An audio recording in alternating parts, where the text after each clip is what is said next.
Yo, yo, yo, what's good? It's J-Man House of Barf. Just hopping into the markets. Looks like, let me go ahead and take a look real quick. I was just taking a look at it. Um, okay, we have the Dow Jones, really hasn't changed. It's unchanged. S&P 500, unchanged. Dow Jones is currently trading at approximately $34,500.66. S&P 500, I'm sorry. S&P 500 is trading at approximately $4,369.71. Let me see. Where's the Nas? What? Seriously? This can't be right. Let's try to do this again. Yeah, they're saying everything is unchanged right now. It's approximately 9:43 a.m. Eastern Standard Time, August 21st, 2023. And is this correct? Let me go to. They're saying that the markets are kind of unchanged right now. Um, I'm just checking another source. I'm going to CNBC. Okay, Dow Jones looks like it's up approximately 0.13%. S&P 500 looks to be up approximately about 0.5% approximately. And the NASDAQ is up approximately 0.8%. So it looks like we're in the green for today. I see the S&P 500, this is CNBC, nudges higher as Wall Street tries to recover from another losing week. Popular quotes, we have NVIDIA. What is that, Bed Bath & Beyond? Let me see. Like, why? Yeah, Bed Bath and Beyond. Why are we even talking about Bed Bath and Beyond? Um, well, some buy baby Harmon stores to reopen as buyers score deals on bankruptcy. Okay, so people, Bed Bath and Beyond has filed a voluntary petition under Chapter 11 of the U.S. Bankruptcy Code and is winding down its business. The company has no business operations, but people are buying in hopes of the store reopening. Here, we'll come back to that in a little bit. Let's see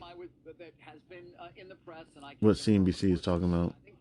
Potentially serious as ArcelorMittal. Oh, that I think is very They serious. have hired an investment bank. They've hired Bank of America. I think it's out of Europe to advise them. My understanding is, in fact, they may have been the ones who set this all off. Arcelor. Wow. They may have been the. They're discussing United States Steel Corp, ticker symbol X. That would be great to get there. And, the question is what price? I don't Let's know. Let's get Lorenzo on. Gonzalez is fantastic. Do you think an ArcelorMittal deal would be allowed? No, absolutely not. You don't? No. Even though they have owned and bought and sold many assets in the U.S.? Including with Cleveland Cliff.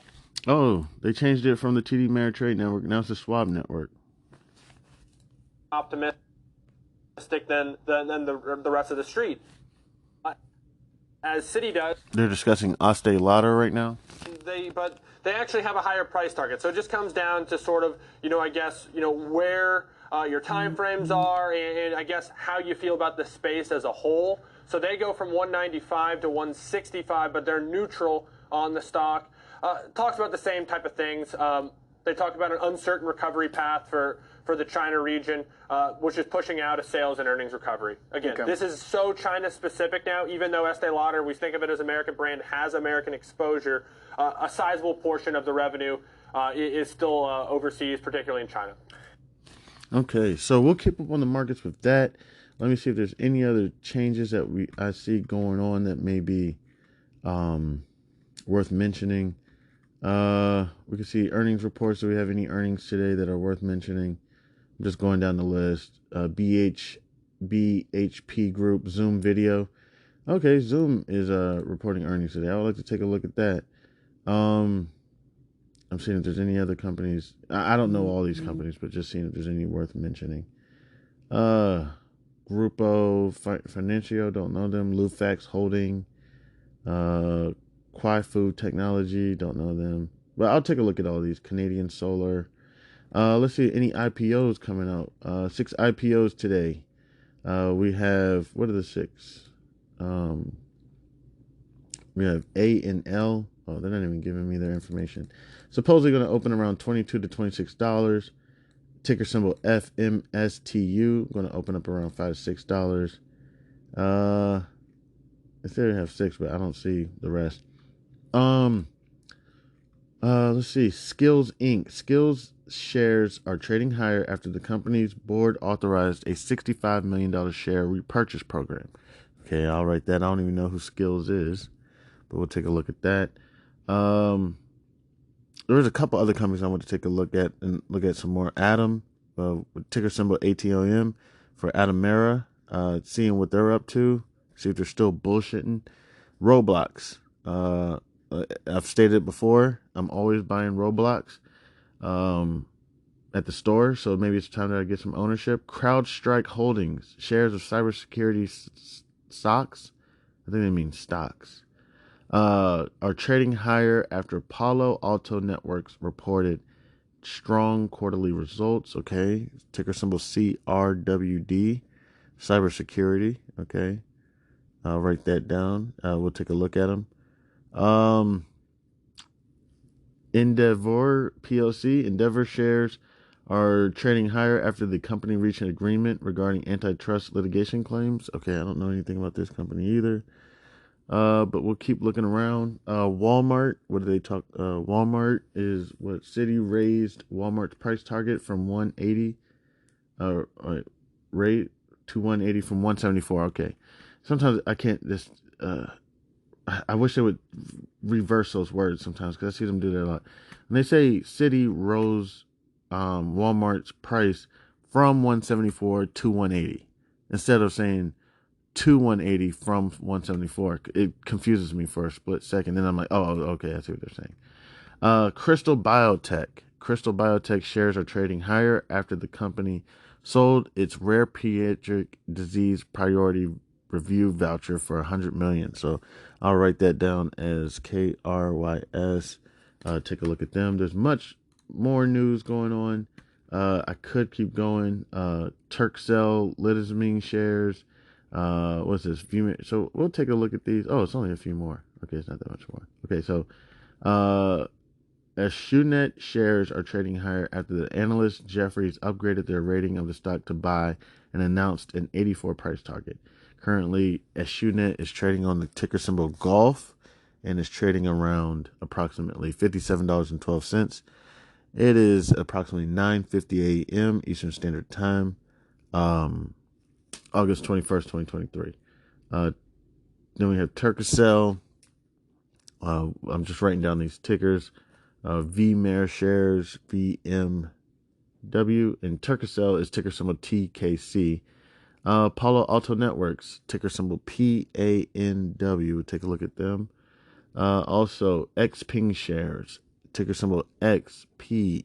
I'm just writing these down. They're making some news. Essentially, it looks like those are bullish companies.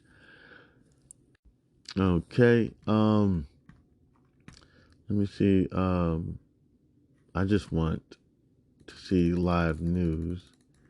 If there's any other news that I can kind of just take a look at real quick. Market Clubhouse Morning. Good morning, traders. They're discussing SPY. That's a ETF for, I believe, cloud computing. They're discussing QQQ, which I've had to sell. I usually hold QQQ, but I've had to sell recently considering being broke and just messing up. Microsoft, Meta, Tesla, and Nvidia. Okay, so they're talking about some big companies. That's what they do. If I see anything else that comes up, I will definitely get into some of these trades, see what's popping, see what's going on. Some of these trades, I'm looking at the trades. I'm going to take a quick break. We'll get this stuff figured out. Thank you so much to anybody and everybody who decided to stop by and kick it with your mans. I appreciate it. I'm Chairman. This is House of Barf. Introducing the Listener Support Program, fueling the future and quality of House of Barf. Dear loyal listeners, at the House of Barf, we strive to bring you the most engaging, informative, and entertaining content every day into the world of business, accounting, regulation, and finance. We strive to provide you with expert knowledge, practical tips, and thought-provoking discussions to help you excel in your financial endeavors. We are dedicated to fostering meaningful conversations, sharing valuable insights, and creating a community of like-minded individuals who are passionate about business, accounting, regulation, and finance. Producing high-quality content requires dedication, resources, and effort from a talented team of one, me, but in the future, hopefully I'll have a team. That's why we are excited to introduce our listener support program. This initiative allows you, our cherished audience members, to play a pivotal role in shaping the future and the content and assuring House of Barf's sustainability. In the future, becoming a supporter, you will be able to enjoy a range of exclusive benefits. Benefits that I'm hoping to be able to bring eventually: early access to episodes, access to episodes that are not, public, that are not accessible to everyone, possibly even create better content. And then all those mistakes I make, maybe I'll put them in a separate episode. You'll be able to get some behind the scenes stuff, and other exclusive things such as merchandise. Possibly I have a children's book coming out, may be able to offer that. Your support goes directly towards enhancing the quality of our content, expanding our reach, our research, and investing in new resources and technology to bring you even better experiences. Your contribution will help us continue to deliver thought-provoking discussions, captivating stories, and insightful no, sorry, I didn't mean to say that. Maybe in the future, may possibly interview someone that will keep you engaged and inspired. Join us in shaping the future of House of Barf by becoming a supporter today. Your generosity empowers us to keep our conversations alive and ensures that we can contribute to provide valuable content to audiences around the United States and hopefully in the future of the world. To support us, simply visit podcasters.spotify.com. Then you can get to House of Barf. Also, it is on Spotify. And support this podcast and become a supporter and choose a membership tier that aligns with your preferences. Every contribution, no matter how small or how big, makes a meaningful impact and is deeply appreciated. Thank you for being an essential part of our journey. With your support, we can reach new heights and create content that truly resonates with you, our incredible listeners. God bless. Happy listening. I'm Chan Man. This is House of Barf. Again, if you would like, you can visit podcasters.spotify.com/pod/show/Chan-man7. Then you can go to support this podcast and become a supporter today. Thank you. You can also reach me at c287gph@gmail.com. Thank you again. You have a wonderful day. God bless. Yo, what's good? It's Chan Man, House of Barf. Just been busy on the phone. I'm getting the school supplies. I'm getting the teachers. I'm getting everything figured out. I called the bank regarding a loan, getting that all figured out. They said they may be able to get me a few $1,000s at a good interest rate, so that I can pay off some bills and try to stay afloat. This is getting to a point where I'm just trying to make it to every month, and I'm trying to make it to every month. And if I can, I would like to at least pay my bills up until about January. And I don't know what's going to happen after that. But if I can get the bills paid up until about January, trust me, I got, again, I'm robbing Peter to pay Paul. I got other loans out there that I got to pay. I've been paying them. I got one loan that does not care about me at all and just takes it out. Just takes it out of my account. Say, nah, doc, you're going to pay this loan and we're not playing with you, bruh. And I should tell you how much that loan is. I'll tell you. It's $1,000. It's like a little under $1,000. It's like $900. It's $900 a month. A month. Okay. And they take it out. They say if we don't take it out, we're going to charge you income, and then you're going to owe half of the loan to the government. So they said, so what do you want us to do? I said, keep charging me for the loan. Just go ahead and keep doing it. You know what I'm saying? Because what I can do, I believe I have an option to just have them charge me for the loan amount. Just say, okay, he received it as income. I'm not giving all the details. So essentially, the money was sitting in a employee-sponsored retirement account, a 401k. Okay, so took a loan against the 401k, pay some bills, and I did it awful. Paid bills, was on top of my bills. This is when the termination happens, and then this is when the credit cards came in. So I'm on top of my bills. I'm like, okay, I'm good. I'm about to get terminated. My spouse is about to leave. Whatever. I'm good. Right? Credit cards are down. I mean, below 30%. They're probably less than 30%. It's probably somewhere around 20%, 15, 20%. Credit cards were great. Bills were great. Everything was great. Took out this loans on top of the bills. Was paying back the loan. Doing great. You know, get terminated. Spouse leaves. Well, I got these credit cards here. Paying car notes, paying bills, utilities, still hanging out, doing my thing. Started running the credit cards up. So now this loan is like, hey, if we charge you this, the government is going to want half of this at the end of the year. It's already August. You know what I'm saying? I'm like, oh shit. So in a couple months, I'm going to owe them a few grand. A few grand I ain't got.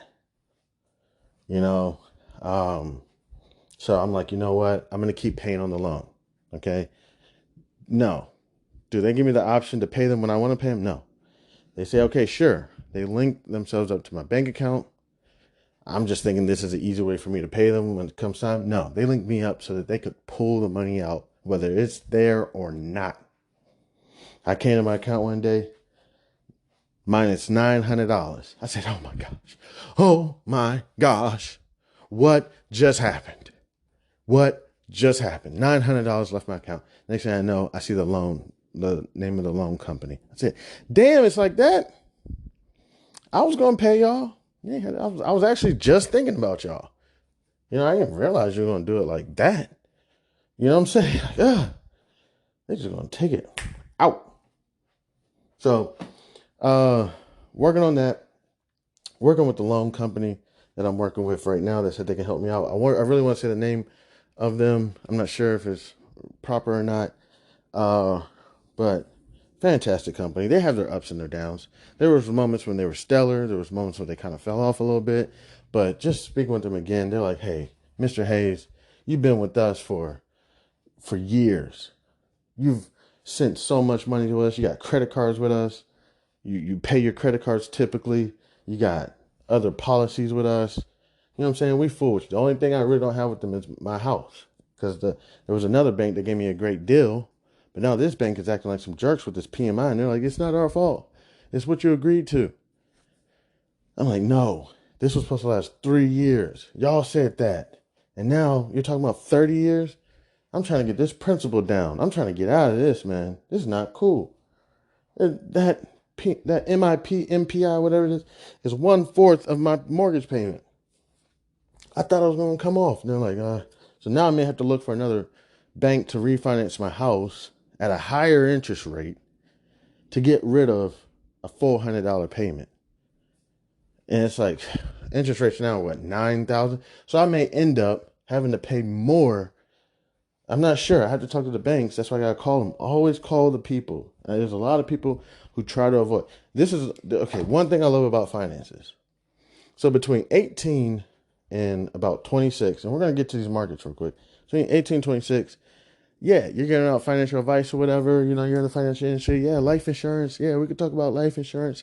We could talk about your term and your whole policy and the money and all that stuff. And you're talking about this stuff and you know your stuff, you're very knowledgeable, you know what I'm saying?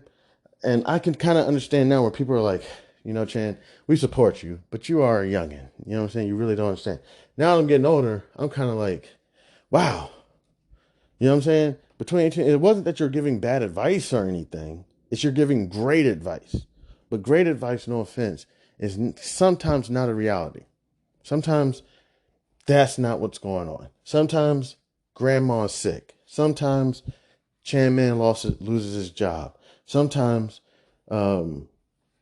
Barbara wants to leave Johnny, and get divorced. So there's so many different scenarios, and we kind of have to address it in a more realistic and still great advice. I get that you're losing your job and I get that you want to cut down expenses, but let's consider some things. And for me, I think we can learn from people who I can learn from somebody who doesn't have children or a spouse. I can learn from them. Chan, you shouldn't be doing that so much. You shouldn't be doing this so much. And I can say to them, like, this man or this woman don't know shit, but you know what? They have their experiences. Maybe it's not that they're married or that they have children, but they were a child once. They did have parents at a time, or possibly had parents at some point, or never had parents, whatever it is. Then people with parents, yeah, we can learn from them. But there's also a different scenario. They don't have as much credit card debt. They have a fantastic job. They have job security. They're getting paid $300,000 a year. They're handsome, they're tall, okay. But there's so many different scenarios, or they don't have what I have. They don't have a house. They don't have multiple children, their spouse does not bother them about anything or whatever it is. And then people who have been married or whatnot for 50 years, but it's like, whatever they got going on. So I'm starting to realize the difference between giving advice between 18 and like 26, where it was just great advice. Well, it was great advice for one, I was in my books all the time. Two, I never really had no situation happen. Between 18 and 26, I was at the Park Lounge, what was the spot? Josephine's, the W, Donovan's Place. I'm paying my bills on time. My car note is done. My student loans really not that bad. Credit cards, zero. I probably had one credit card with maybe a $500 balance on it. Credit cards, zero. I'm doing good. And I'm giving out advice as that person. Oh, all you got to do is this because I'm following it. But no mortgage, no children, no spouse, no car note, no relocation of jobs. No, I haven't even got to the point of, I got a couple of homeboys. They're older than me. They're not homeboys. They're more of associates. That they had to move in both parents. And when I mean both parents, I mean they had to move in their parents and they had to move in their spouse parents. I'm like, so where's everybody sleeping? Like, you know what I'm saying? So one of my homeboys told me, he's like, I probably say he's like 60. I ain't gonna lie. He kind of broke down crying. And he was like, man, I don't know what I'm going to do. He's 6 years old. He's working for this company. He's making good money. He's been working for a previous company for like 20, 30 years. He was making great money there as well. But he was like, man, my money is a huge deal. So his parents I believe it was his parents got sick first. His mom and dad got like some brain aneurysm or something. Mom kind of got like some cancer or something. So he moves them in. Then a few months later, gets a call from his wife. My parents are sick. Like, they both got like cancer or something. I can't remember exactly what it was. So he already just moved his parents in. And then his wife's parents had to move in next. And I'm like, damn. You know what I'm saying? Dude we're talking. And it was actually a few of us. It wasn't just me. And it was a few of us. Dude is just kind of breaking down crying. And then another guy said, I'm going through the same thing. He's going through the same thing. He was like, I had to start moving my parents back in the house. I'm like, damn, this shit is a cycle. This shit is a cycle. You know? So, you just start realizing that all these situations are really different. And the experiences I'm going through are only going to make me a better financial advisor. This is why before I was more empathetic, because I'd be like, I know what you're going through. I get it. And I would, to an extent, I would know what they're talking about because I've studied it or I've seen family members go through it. You know, so I've studied this for so long. And if somebody gave me the retirement, trust me, I was sitting there, hey, do not play with these people's retirement money. Like, do your research. Don't just go off of a whim of what you read in a book a month ago, because a month prior to that, you didn't know shit about financial advising. And I'm serious about this shit. I'm like, yo, this woman has worked 30 years for this portfolio. Don't fuck her shit up because you don't give a shit about the stock market, or you don't give a fuck about business and finance. You were just looking for a job after college because you ran your student loans up to 6 figures and now you just need a job. And let me guess, you're about to get a woman pregnant, married, and buy a house. And people will be like, yeah, I really don't even know what a stock is. And it's like, yo, do your research. Do not put this woman or this man in any situation because you didn't do your research, because you wanted to hurry up, because the supervisors tell us that we have however many minutes on the phone with one customer, 800 seconds or whatever it is. So you're trying to follow the supervisor's rules. Fuck that supervisor. That supervisor doesn't give a fuck about you. They will throw you under the bus at a heartbeat. They got 30 licenses, 30 certifications. You think they care about you? All they care about is their boss and their boss's numbers and whatnot. So fuck them. Worry about this woman right here in front of you. Don't worry about the supervisor. Trust me, they're going to pop their head over your cubicle. We see you're on the phone too long. Come on, wrap it up, wrap it up. And trust me, they're going to try to write you up, say that you're not being productive and all that shit. Fuck all that. When you leave here, due to your termination or what have you, guess what you did? You prevented this lady from getting a $60,000 tax burden, set her up for success so that she can be good for the next 10, 50. Some of the successes you're going to have in your life, you're never going to get a trophy for. You're never going to get a thank you for. Now, you can be like these successful people and get everything done in 20 seconds and not make mistakes. That's the goal. But if you have to spend some time saying, okay, if I do this conversion, or if I put them in this, okay, so sometimes you may have to spend time at night in the house and just say, okay, I got this customer. Okay, they're 40 years old. They got 2 children. They're in college. They have a car note. They have a mortgage.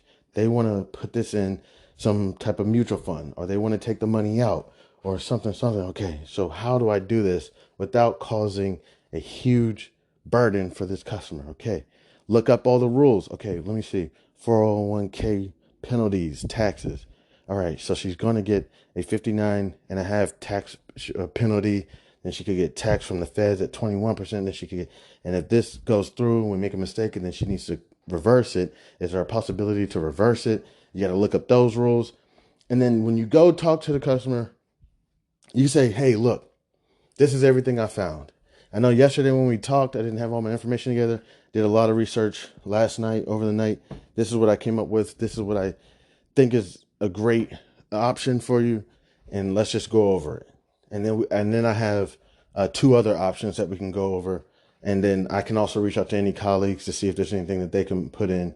And then we can get this all figured out. Okay, and that's much more important than trying to impress Bob or Luke or Cindy, management supervisors who are on your butt about how many out calls you're making, how many seconds you're on the phone. Forget all that. That's just my personal opinion. Now it's important to get to a point when you can do what the department wants, the organization wants, and still take care of your customers. That's the optimization that we want to be at. And that's what I'm working on getting to. But on the other end, again, the loan companies, was great. They said, hey, we'll work with you. So empathetic about my situation. As I was saying, now I'm gonna be more sympathetic to people in their retirement account and times going through a job transition. That's what the loan company kept calling my situation. I told them, I was like, yo, I got terminated recently and I don't got no money. You know what I'm saying? I need some money to try to help sustain my situation. They said, oh, you're going through a job transition. I said, yeah, if that's what you want to call it. They said, oh, it's just a job transition, but we're sorry to hear that. And you how much you need? And I was like, I just need like a few thousand, just kind of help pay some bills around here. And then hopefully I'm gonna put in some job applications. I'll get a job and something will come through. They're like, oh, we know something's going to come through for you, Mr. Hayes. We know something will. I'm like, man, you're more confident in me than I am in myself. They're like, oh, don't worry about it. Listen, we're going to go over a few options for you, and we're going to make sure you get some money so that you can stay on top of your bills. It'll just be a few months, and you'll be right back. And I'm like, oh, my gosh, y'all are great. And we're going to try to get you a good loan, good interest rate, and we're going to get you a different loan because you do have some policies with us that do actually have a cash balance. And I said, okay. All right. So do you want to, they talk about closing the policy and taking the cash out or taking a loan against the policy, whatever. I said, okay. All right. So, all right, let's figure this out. He said, you're going to be okay. And I said, great. Thank you. So, working on that. I got a few other things got to work on. Still haven't got to the market like I want to. It's looking like things are possibly in the green, but that was like an hour ago. Was there anything else, that working on? I know I didn't really get into the policies and everything. I think some stuff I should just kind of go over, not too much into detail, but we'll definitely go into it. But yeah, we'll definitely cover it. So let me think if there was anything else. Okay, I can't think of anything else that I really want to touch on. Got a few other things. Got to make sure I get some of these utilities cut on. Also, to get some of these utilities cut on, a couple other things that I got to do real quick that just came to my brain. Got to reach out for government assistance. Going to try to work on that. I did talk to the unemployment company. There's been some fraud with my account. I already signed an affidavit. It wasn't me. They said this happens a lot.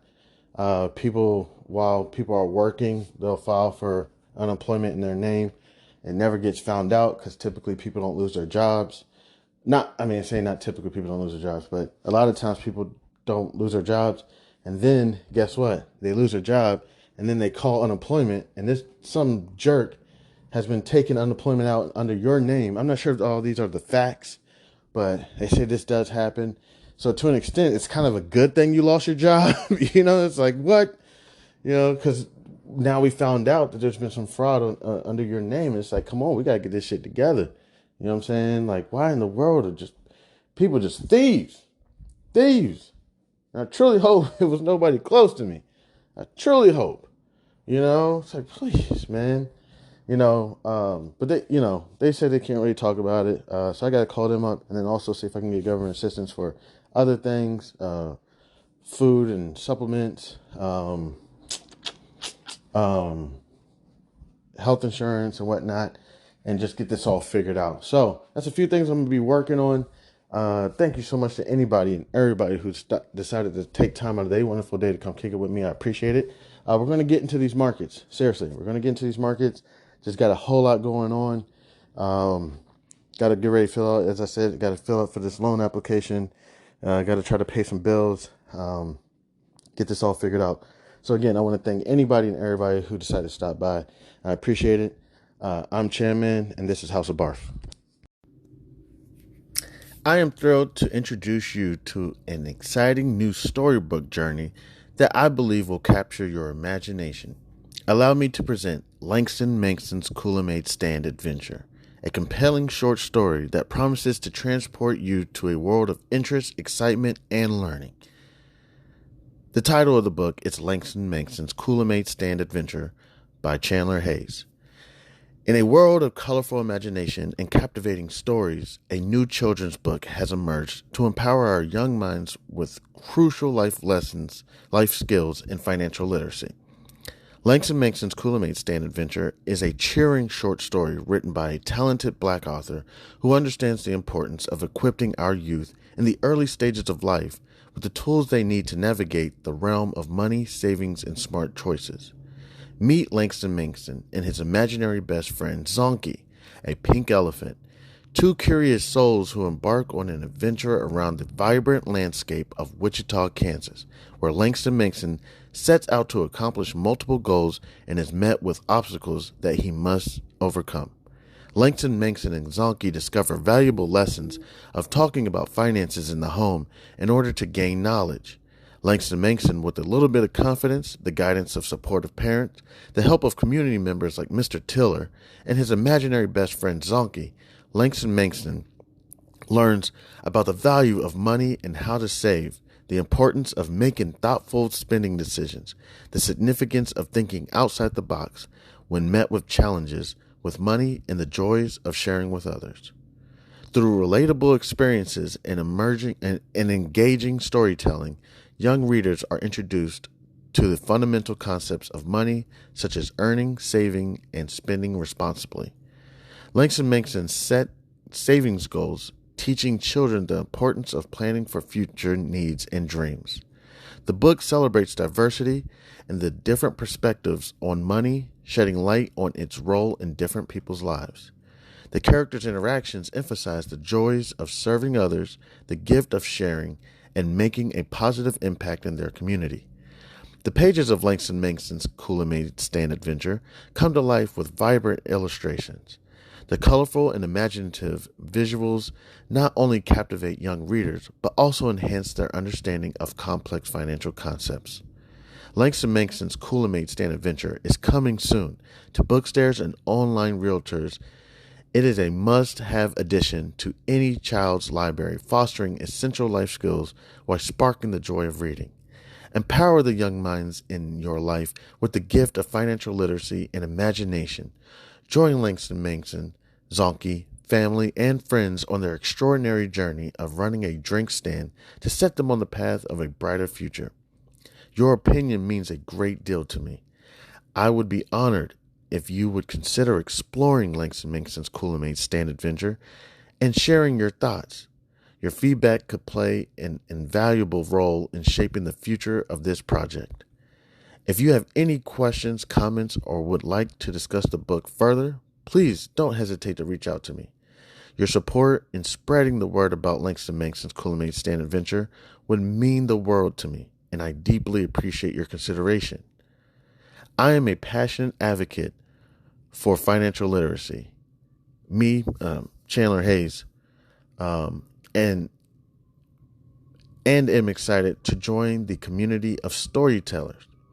With a background in finances, I am driven to inspire children to embark on their own adventures of learning and discovery through the power of literature.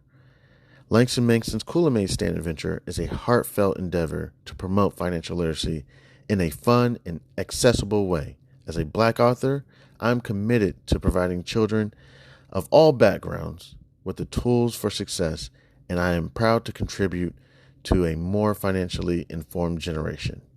Thank you for taking the time to explore this advertisement, and I look forward to the possibility of sharing this extraordinary literature adventure with you. Please feel free to contact me. You can reach me at the email c287gph@gmail.com. All right. Thank you. Warmest regards. Have a great day. God bless.